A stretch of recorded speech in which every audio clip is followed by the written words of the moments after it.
The rain had been falling for hours, washing the streets in silver reflections, when Emma stood by her apartment window, staring at the city that no longer felt like hers. It was supposed to be the happiest night of her life, the night her company finally launched, the dream she had built from scratch. But instead of celebration, there was silence. Instead of laughter, there was betrayal echoing in her mind. She still remembered the sound of Claire's voice, calm, confident, and so painfully familiar, announcing the project as if it were hers.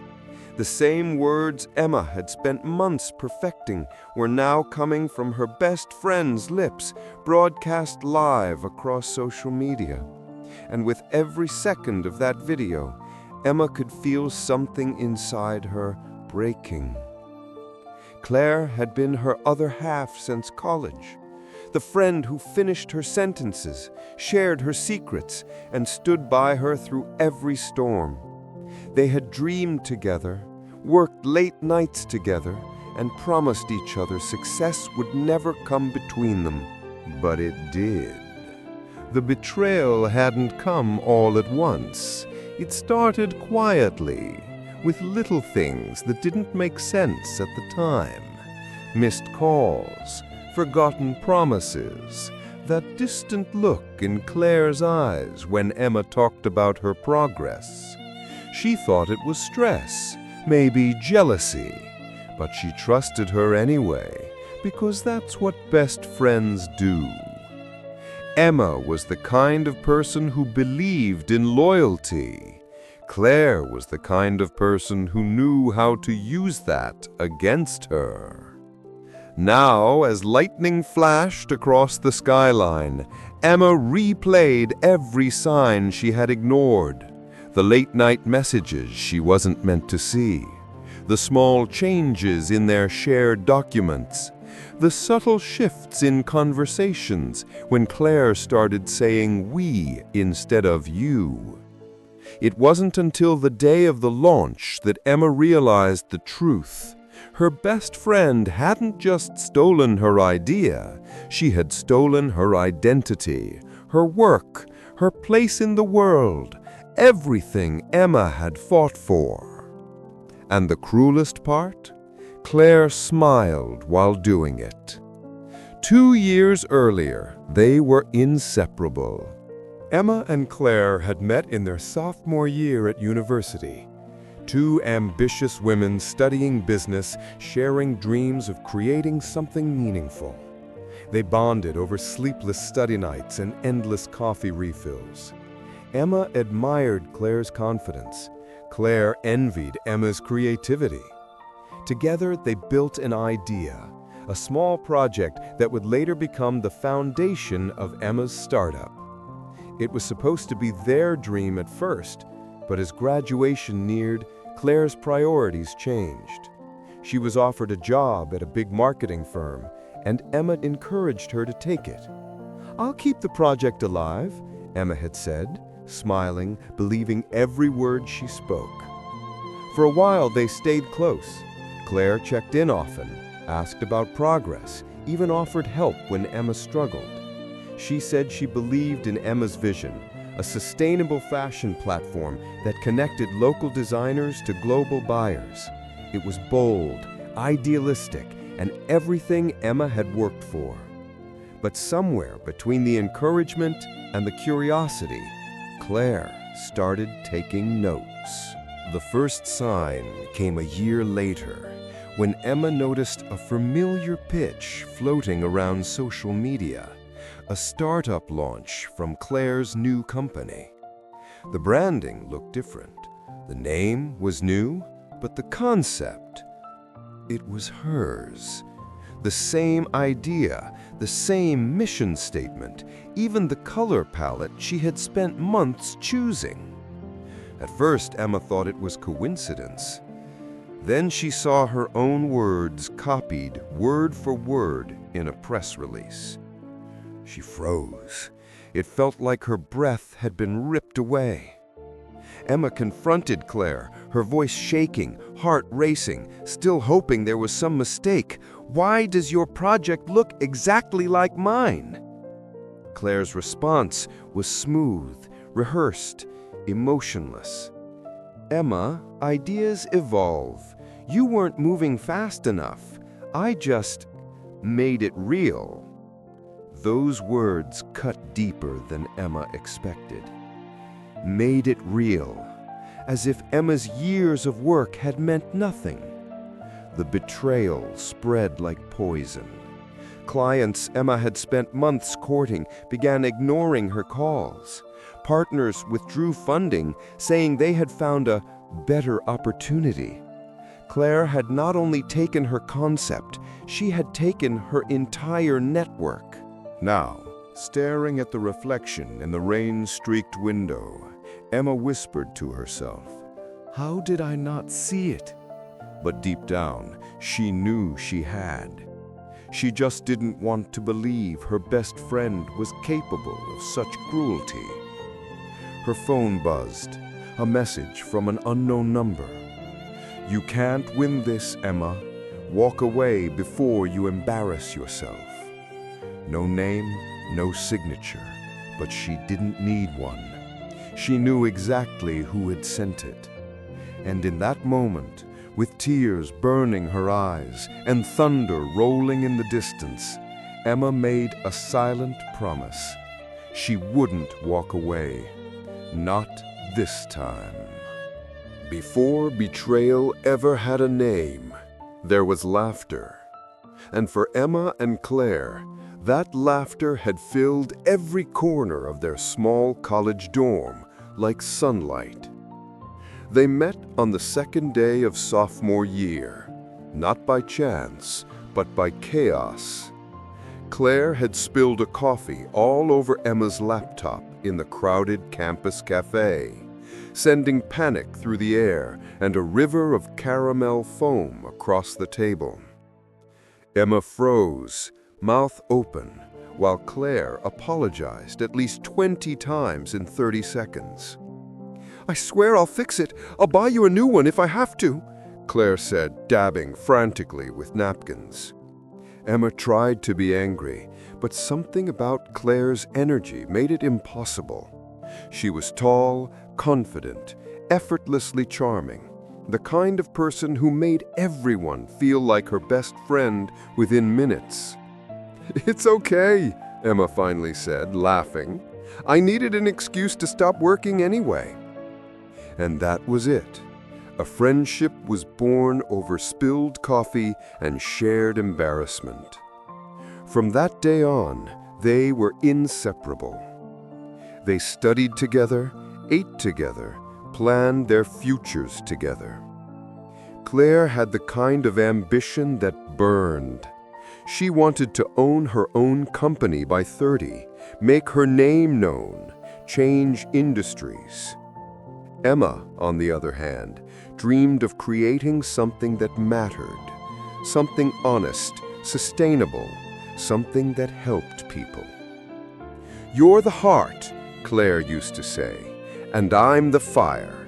Together, we'll be unstoppable." It was the kind of statement that sounded naive then, but to Emma, it was everything. Their small dorm room became a laboratory of ideas. Sticky notes covered the walls, sketches piled up on desks, and every night turned into a brainstorming marathon. They built imaginary brands, invented business names, even drafted mock investor pitches for fun. Claire always handled the talking part.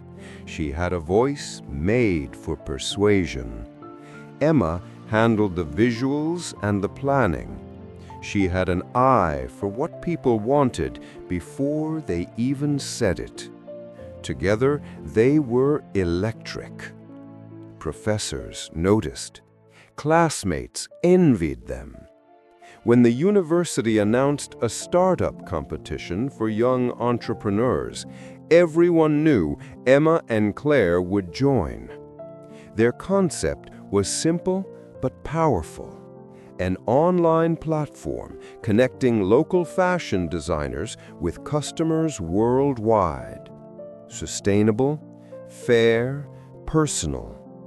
Emma came up with the design and mission. Claire polished the pitch. They didn't win first place, but they got something more important: recognition. Investors approached them. Mentors wanted to talk. And for the first time, Emma believed their dream could actually happen. After graduation, life took them in different directions. Claire landed a job at a prestigious marketing agency, the kind of place with glass offices and high salaries. Emma stayed behind, freelancing while working on their old idea, slowly turning it into something real. At first, Claire cheered her on. She sent texts late at night. "Keep going, Em. You're building something beautiful. Don't forget, when you're famous, I'll say I knew you first." Emma smiled every time. She believed Claire meant it. But as months passed, the messages changed. They became shorter, colder. "You still doing that fashion thing? Any progress? You should really think bigger." It wasn't what Claire said, it was how she said it. A hint of distance, a quiet skepticism. Emma brushed it off. She thought maybe Claire was just busy. Still, the small cracks began to show. When Emma invited her to help with a presentation for potential sponsors, Claire didn't show up.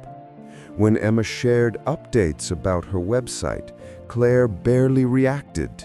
But when Emma posted her project online announcing her brand name, Revive, and its mission to empower independent designers, Claire was the first to comment publicly. "Looks interesting. Let's see if it takes off." To anyone else, it sounded playful. To Emma, it stung. 3 months later, Claire called out of nowhere. Her tone was bright, friendly, the same old Claire. "Emma, I've been thinking about you nonstop," she said. "Listen, I have a proposal. My company is working with a few investors, and they're interested in sustainable fashion projects. I told them about our idea." Our idea. Those 2 words made Emma pause. Claire continued, unfazed. "They loved it. They want to meet us next week. I'll handle the pitch. You just bring your designs." Emma hesitated. Something about it felt off. She had built Revive from scratch since college. Claire hadn't been part of it for years. But the excitement in her friend's voice was contagious, and deep down, she still wanted to believe in her. So she said yes. For the next week, they prepared together like old times. Claire's energy was magnetic, her confidence infectious. Emma felt the spark again, the same unstoppable duo she remembered. When the day came, they walked into a sleek downtown office filled with glass walls and expensive perfume. Claire led the meeting. Emma presented the product. Everything seemed perfect, until one of the investors asked a simple question. "So, who's the founder?" Without hesitation, Claire smiled. "We both are." Emma froze. It was subtle, almost harmless in the moment, but that one sentence marked the beginning of the end.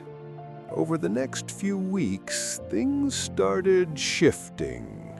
Claire began handling more of the communication with the investors. Emma, relieved to focus on the creative side, didn't question it, but emails went unanswered. Calls got redirected, and Claire always had an excuse.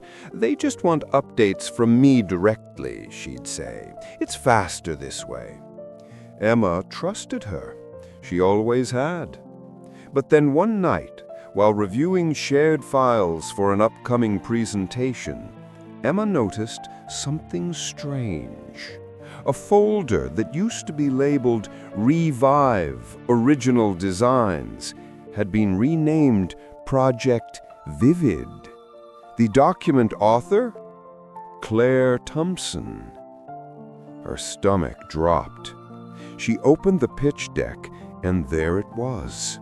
Her designs, her writing, her statistics, everything she had built, rebranded under a new name, Claire's name. She stared at the screen in disbelief. Her hands trembled, her heart pounded. She wanted to call Claire right then, demand an explanation. But she didn't, not yet. She told herself there had to be a mistake. Maybe Claire had duplicated the files to show someone. Maybe it wasn't what it looked like. But deep down, a cold realization was forming. This wasn't an accident. A few days later, Emma attended a networking event she and Claire had both been invited to. She arrived late, rushing through the crowd, scanning for her friend. When she finally spotted her, Claire was standing on stage, a microphone in hand, a large screen behind her flashing the words, Project Vivid, the future of sustainable fashion. Emma's vision blurred. Her own logo was gone, replaced by a polished corporate version. But the mission, the designs, the presentation, it was hers. And there, in front of hundreds of people, Claire smiled as she introduced herself as the founder and CEO. For a moment, Emma couldn't move. The applause echoed like static in her ears. When Claire stepped off stage, their eyes met. Claire froze for half a second, then smiled as if nothing had happened. "Emma," she said cheerfully, walking over. "You came. Wasn't expecting you." Emma's voice shook. "What was that, Claire?" Claire tilted her head, all innocence. "A presentation. I told you about it." "You didn't tell me you'd take credit for my work." "Your work?" Claire laughed softly, as if amused. "Come on, Em. We built this together years ago. You just didn't finish it." Emma's chest tightened. She wanted to scream, to make a scene, but all she could do was stand there, staring at the person she once called her sister, realizing she'd never really known her at all. That night, Emma walked home alone under the same city lights that had witnessed the beginning of their friendship. The rain had started again, soft but steady, like the sky was apologizing for what she had just seen. She remembered Claire's old words, "You're the heart and I'm the fire." Maybe she had been right, but Emma was beginning to understand something new. Fire doesn't just burn bright. It destroys everything it touches. For days after the event, Emma couldn't sleep. The image of Claire on that stage replayed in her mind like a scene she couldn't escape. Every smile, every word, every flash of the camera felt like a piece of her life being stolen in slow motion. Emails started flooding in, not for her, but about her. Former clients reached out with questions, confusion, apologies. "Emma, I thought you and Claire were still working together." "I didn't know she was the founder. I hope everything's okay." "We just signed a deal with Project Vivid. I assumed that was your new company?" Each message was a stab in the gut. Emma didn't answer any of them. She didn't know what to say. She sat in silence, staring at her computer screen, watching her dream vanish piece by piece. The website she had built lost its traffic, her investors went silent, and even her social media engagement collapsed overnight. Claire had done it perfectly, a silent takeover, executed with a smile. One night, Emma opened her shared drive, and everything was gone. Folders deleted, access revoked, her brand name removed from documents she had spent years perfecting. She sent Claire a message. "You deleted my files. What's going on?" "I didn't delete anything. I just moved our content to the new workspace. You'll get access soon." Emma replied immediately, "It's my content, Claire." There was no answer. Hours passed, then days, then weeks. Emma tried reaching out again, but the more she pushed, the more Claire withdrew. Eventually, Emma received an email from a law firm representing Project Vivid, stating that all assets, designs, and creative materials associated with the concept have been registered under Claire Thompson. Her name wasn't mentioned anywhere. Her hands shook as she read the document. How could Claire have registered everything? How could she do it so fast, so cleanly? Then she realized Claire had been planning it all along. Every helpful email, every shared folder, every conversation about updates. It wasn't teamwork, it was surveillance. Claire had been quietly collecting data, transferring ownership, rewriting history, piece by piece. Emma couldn't stay silent anymore. She called Claire, her heart pounding so loudly she could barely hear the dial tone. When Claire answered, her tone was breezy, casual. "Hey, Em, been a while." "Cut it," Emma said. "I know what you did." There was a long pause, then a sigh. "Emma, I didn't do anything. You walked away from this project. I just made sure it didn't die." "I didn't walk away," Emma said, voice cracking. "You stole it." Claire's tone shifted, still calm, but colder. "Do you really want to play that game? Because if you start making accusations, I can remind people that you used company resources for your personal art brand. I have emails, screenshots, all of it." Emma froze. It was a lie, but a smart one. Claire had always known how to twist a story just enough to sound believable. "You wouldn't," Emma whispered. "Emma," Claire said almost tenderly, "you need to stop. This is bigger than you now. Let it go." And with that, the line went dead. For weeks, Emma tried to fight back. She contacted lawyers, reported the situation to the startup registry, even reached out to her old professors for help.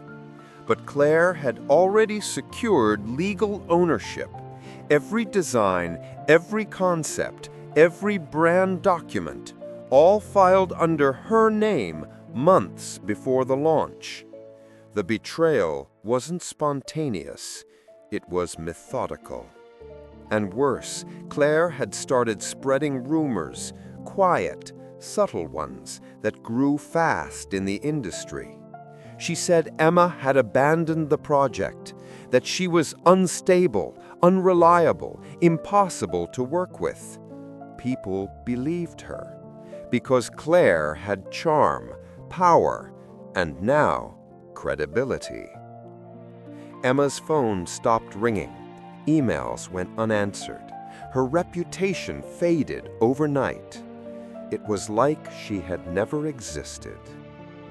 One afternoon, Emma went for a walk through the same park where she and Claire used to brainstorm years ago. The benches still had their initials carved into the wood. E plus C equals visionaries. She traced the letters with her fingers and felt an ache that words couldn't reach. How could something so genuine become so cruel? She thought about all the nights they'd spent planning their future, the promises, the laughter, the shared belief that they were in this together. But now, Emma understood something she hadn't before. Claire never wanted to share the dream. She wanted to own it. A week later, Emma received a message from one of her old classmates, Liam, a quiet, sharp-minded guy who had always admired her work. "Emma, are you okay? I heard about what happened. You should see this." Attached was a screenshot, a group chat between Claire and several investors. The messages were recent. Investor 1. Didn't Emma create the original concept? Claire. She helped at the start, but she couldn't handle the pressure. I had to take over before she ruined it. Investor 2. She's been reaching out again. Claire. Ignore her. She's trying to stay relevant. Emma stared at the screen until the words blurred. That was the moment something inside her shifted. The pain didn't vanish. It hardened. She wasn't going to let Claire erase her. Not anymore. For the first time in months, Emma began to think clearly. She couldn't beat Claire with emotion. She had to beat her with truth. She gathered everything she had: emails, text messages, early prototypes, saved drafts, even the competition submission file from college. Each one proof that Revive had existed long before Project Vivid. She contacted a journalist who specialized in startup fraud and corporate ethics. Her name was Julia Park. Sharp, fearless, and known for exposing corruption in tech startups. At first, Julia was skeptical. "I get these kinds of claims every week," she said. "Why should I believe you?" Emma slid a flash drive across the cafe table. "Because everything you need to see is on here." Julia plugged it in, and as the files loaded, her expression slowly changed. By the time she finished scrolling, she looked up with wide eyes. "This is solid," she said quietly. "If half of this checks out, it's going to blow up." Emma nodded. "I don't want revenge. I just want the truth out there." But deep down, she knew it wasn't entirely true. Part of her wanted justice, and another part, the ones still bleeding, wanted Claire to feel what she had felt. A week later, an article appeared online. Inside the startup that built its success on stolen ideas. It didn't name Claire directly, but anyone in the industry could read between the lines. The evidence was overwhelming. Side-by-side comparisons of designs, timestamps, and message logs. Within hours, social media exploded. Investors withdrew, partnerships collapsed, and Project Vivid's credibility began to crumble. Emma didn't celebrate. She just sat in her apartment, watching it unfold quietly. For the first time in months, she felt free. But freedom came with a price. Because when you expose someone who has built their empire on lies, they don't disappear quietly. They come back louder. The article spread faster than anyone could have predicted. Within 24 hours, Project Vivid was everywhere. Not for its success, but for its scandal. Screens lit up with the same headline: Startup darling accused of stealing concept from former partner. Claire's picture, once a symbol of innovation and confidence, now appeared beside words like fraud and betrayal. Emma hadn't expected the explosion. She thought it might spark a quiet conversation, maybe a few industry whispers. Instead, it became a wildfire. Her phone buzzed constantly, reporters asking for comments, old classmates sending messages of support, strangers tagging her online. Some called her brave, others called her bitter. Emma stayed silent. She didn't post, didn't tweet, didn't add to the noise. She just watched. It took less than 2 days for Claire to respond. She released a carefully produced video statement, sitting in her bright office, polished and calm, with a glass of water beside her and a script hidden just out of frame. Her voice was steady, sympathetic. "I'm heartbroken," she began. "What's happening right now is based on misunderstanding and old resentment. Emma and I worked together once, yes, but the project you know today is something I built with my own hands." She smiled, softly. "As women in business, we should lift each other up, not tear each other down." It was brilliant, manipulative, perfectly staged. Within hours, hashtags appeared. Hashtag Stand with Claire, hashtag Women Supporting Women, hashtag False Accusations. Public opinion started to sway. Emma scrolled through the comments, each one cutting deeper than the last. "She's jealous. If she had proof, she would have sued. Classic ex-partner drama." She closed her laptop, hands trembling. The world was watching, and somehow Claire was winning again. Days passed. The media frenzy cooled, but the damage lingered. The journalist who had written the piece, Julia, called her. "Emma, they're threatening legal action," Julia said quietly. "Claire's team is claiming defamation.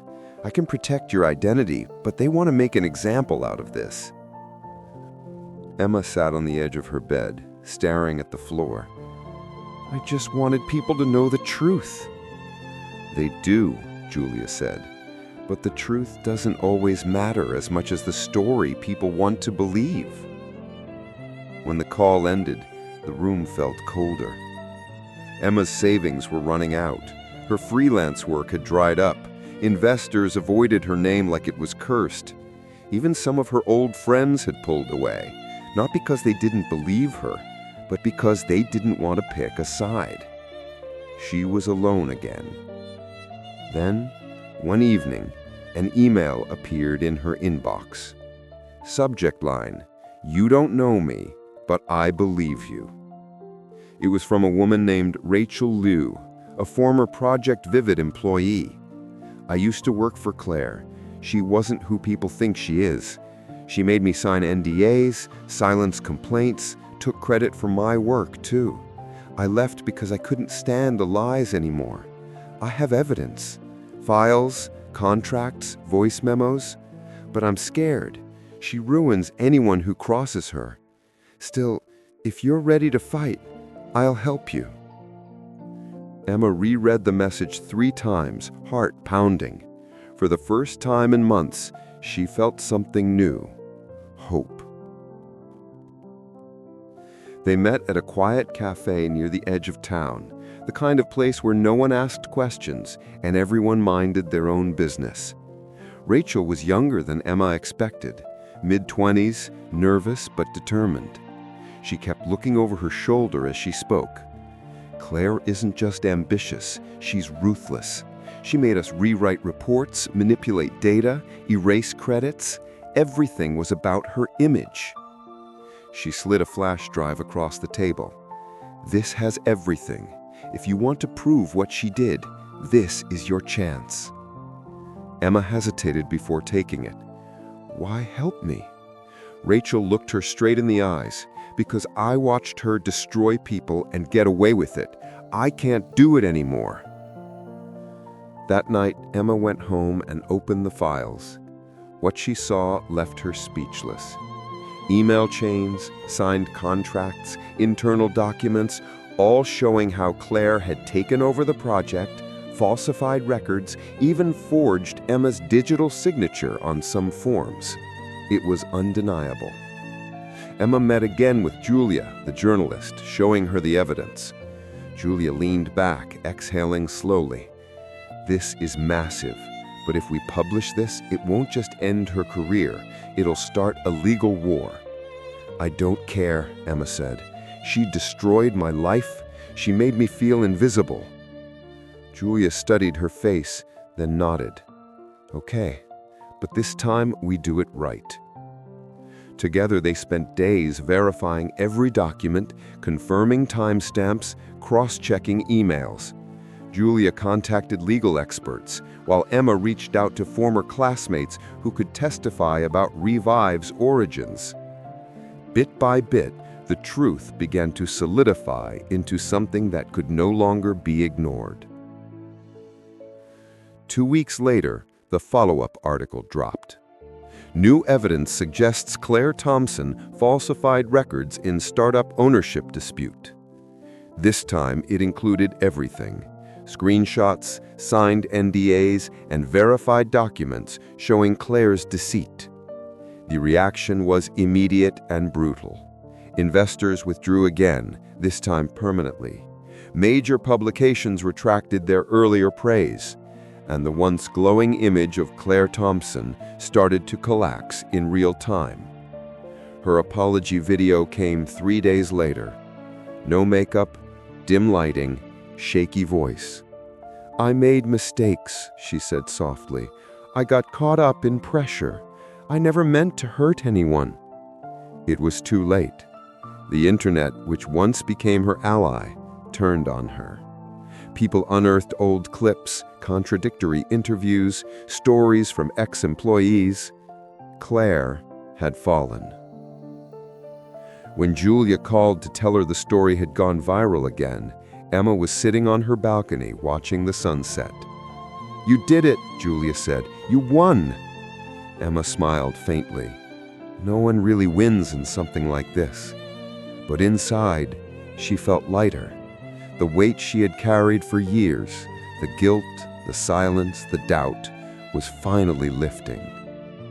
Her inbox filled again, but this time with new opportunities. Ethical investors, independent designers, even universities inviting her to speak about integrity and entrepreneurship. She started to rebuild Revive quietly, not as revenge, but as renewal. And as her new team gathered for the first brainstorming session, Emma noticed something she hadn't felt in years: trust.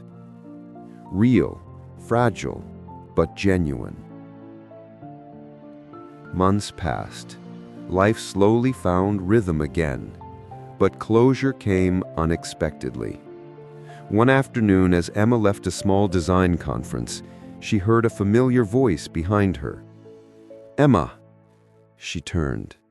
Claire stood there, thinner, paler, her confidence gone.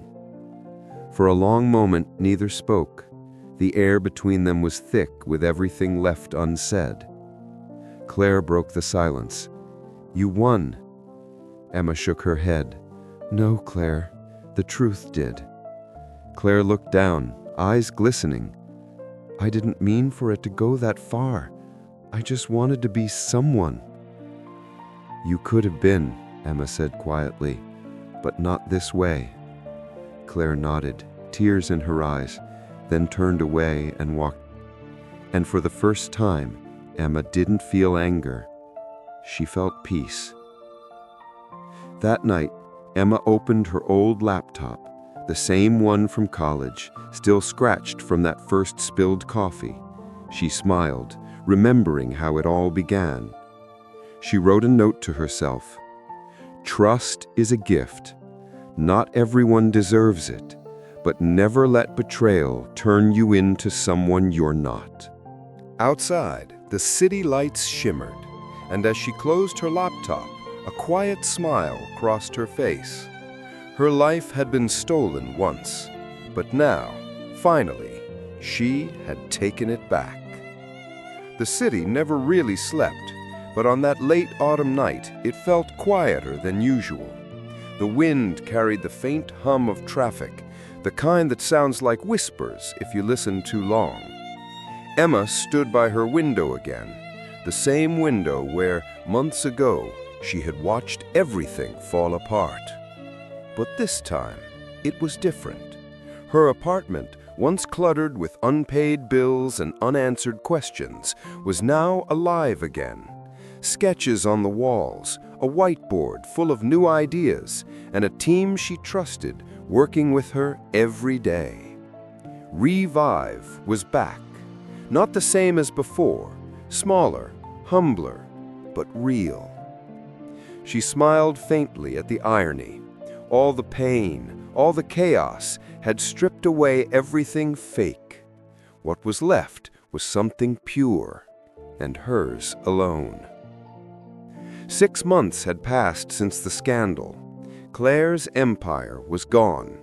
Project Vivid had been shut down, its website taken offline after lawsuits and investigations piled up. Investors demanded refunds. Employees quit. For a while, Claire's name was everywhere, not in celebration, but in cautionary tales. Business magazines ran headlines like "When Ambition Turns Toxic" and "The Cost of Deception in the Startup World." Then, gradually, she disappeared from the news. The world moved on. But Emma didn't. Not completely. Because some nights, when the house was quiet and the city lights flickered, she'd still think about their friendship. The laughter, the plans, the unshakable belief that they'd changed the world together. It was strange how the same memories that once felt warm could now sting so deeply.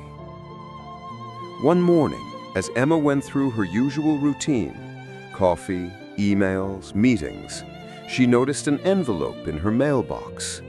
No return address, just her name, written in handwriting she immediately recognized. Claire. She hesitated before opening it. Her hands trembled slightly as she unfolded the letter. Emma, I don't know where to start. Maybe with an apology, though I know words mean very little now. I've lost everything. My company, my reputation, and most of all, myself. You were the only real thing I ever had. I know that now. I told myself I was doing it for ambition, but truthfully, it was envy. You had something I couldn't fake. Heart. I'm not asking for forgiveness. I just needed you to know that I see it clearly now. I destroyed you to feel powerful, and it destroyed me too. Wherever you are, I hope you're happy. You deserve to be. And there was no signature. Claire. Emma read it twice, then folded it carefully. There was no anger this time, no satisfaction either, just quiet understanding. People often said betrayal was about hatred, but it wasn't. It was about brokenness. And now she could finally see how broken Claire had been all along. That afternoon, Emma met Julia, the journalist who had stood by her through everything. They sat outside a cafe, watching the world move around them. Julia took a sip of her coffee. So, what will you do with it? The letter? Emma shrugged. Nothing. I think that's the point. Julia smiled faintly. You're handling this better than most would. Emma looked out at the street, people rushing, horns blaring, laughter echoing somewhere down the block. For a long time, I thought justice would fix everything, that once she was exposed, I'd feel whole again. But that's not how it works. Julia tilted her head. So how does it work? "It doesn't," Emma said softly. "You just learn to live differently." They sat in silence after that, comfortable, reflective. Sometimes the absence of noise says more than any words can. Revive began to grow again, slowly but steadily. Emma decided to change the company's mission, not just sustainable fashion, but sustainable integrity. She created workshops for young designers, teaching them about ownership rights, creative protection, and ethical collaboration.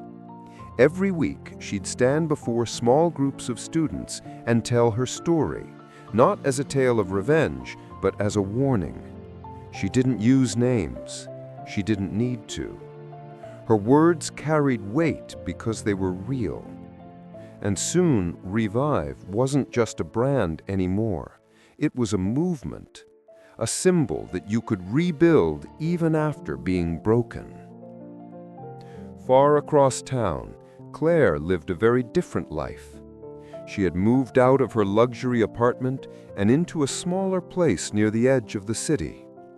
Gone were the designer clothes and the PR calls. Her phone barely rang anymore. She tried applying for jobs, but every interview ended the same way: polite smiles, awkward pauses, then silence. Her name was still poison. One evening, as she scrolled through old photos, her and Emma laughing in their dorm, posing at their first startup event, she felt tears welling up. For the first time in her life, she couldn't blame anyone else. She closed the laptop and whispered into the empty room, "I'm sorry." There was no one to hear it. But maybe that was the point. Almost a year after everything, Emma received an invitation to speak at an international entrepreneurship summit. Her talk was titled, "Building with Integrity: Lessons from a Broken Partnership." As she walked onto the stage, lights bright in her eyes, she felt a familiar rush of nerves, the same feeling she used to have back when she and Claire pitched ideas in college. The audience was silent as she began. "When I started my first company, I thought success was about how big you could build something. I was wrong. Success isn't about scale, it's about soul. Because if you build without integrity, no matter how high you climb, you'll eventually collapse under your own lies." Applause filled the hall. Cameras flashed. But for Emma, it wasn't about fame anymore. It was about meaning. After the talk, a young student approached her. "Your story, it saved me," she said. "I almost gave up on my dream because someone stole my idea. But hearing you, it gave me hope again." Emma smiled. Then it was worth it. And in that moment, she realized something beautiful. The pain that once destroyed her had become the bridge that helped others heal. Later that night, Emma sat alone on her balcony again, the city lights stretching endlessly below. She thought about everything: the friendship that became betrayal, the loss that became strength. She reached for the old notebook where she'd written her first ideas years ago. The pages were worn, smudged, but still legible. She flipped to the first page, the one labeled Dream, Revive, a brand that gives life back. She smiled. The name had never felt more true. Months later, Emma received another envelope from a university. Inside was an invitation. "We'd like to honor you with the Innovation Integrity Award, celebrating creators who embody resilience and authenticity." Attached was a handwritten note from the dean. "Your story reminded our students that truth matters, even when it costs you everything." Emma placed the letter beside Claire's old apology. 2 pieces of paper, one of regret, one of redemption. 2 sides of the same story. She looked at them for a long moment, then smiled softly. Some people spend their whole lives chasing success. Emma had found something rarer: peace. She whispered into the quiet room, "Some things aren't meant to be taken back. Some are meant to be let go."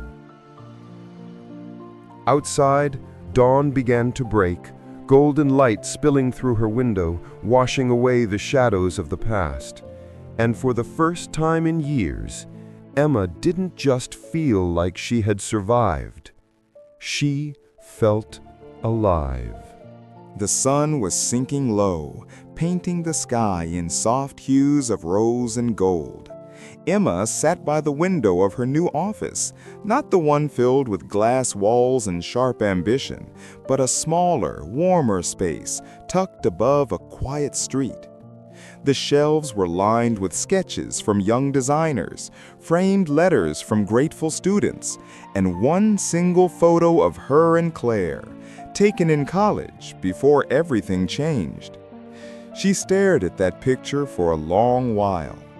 It didn't hurt anymore, not the way it used to. There was a time when the very sight of it would send her spiraling, a reminder of everything she had lost. But now it was something else entirely, a memory of who she used to be, a girl who believed friendship was unbreakable and dreams were safe. She smiled faintly. She wasn't that girl anymore. She was stronger now, wiser, quieter, but stronger. The sound of footsteps echoed down the hallway. Her assistant, Nora, appeared at the door, holding a stack of letters. "Another batch of student applications," Nora said, grinning. "Looks like your mentorship program's going viral again." Emma chuckled. "I guess word travels fast." Nora nodded. "They trust you, Emma. They really do. You've built something that matters." As Nora left, Emma looked through the letters, handwritten notes from aspiring designers, each one filled with dreams and gratitude. "You taught me to protect my ideas. You showed me that integrity is power. Because of your story, I didn't give up." She felt a warmth rise in her chest.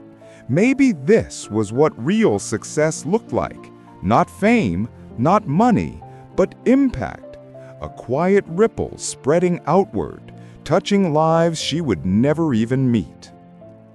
One rainy afternoon, Emma visited a small bookstore cafe near her old university. It was the kind of place where time slowed down. Shelves full of old paperbacks, the smell of coffee and ink in the air. As she ordered her drink, she caught a glimpse of a familiar figure at a corner table, brown hair tied back, eyes hidden behind a book.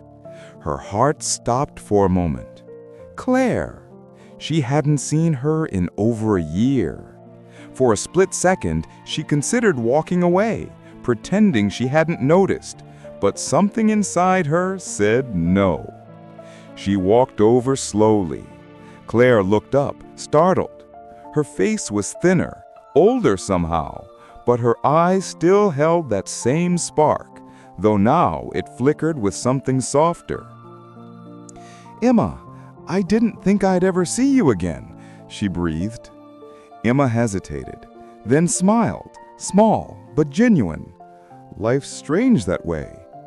They sat in silence for a moment, the sound of rain tapping softly against the windows. "I saw your summit speech," Claire said finally. "You were incredible." "Thank you," Emma replied. Claire swallowed. "I mean it. You turned everything I ruined into something beautiful. I've been volunteering at a youth entrepreneurship center, trying to start over." "That's good," Emma said quietly. "Everyone deserves a second chance." Claire's eyes welled with tears. I don't expect forgiveness, but hearing that, it helps." Emma looked at her for a long moment, really looked.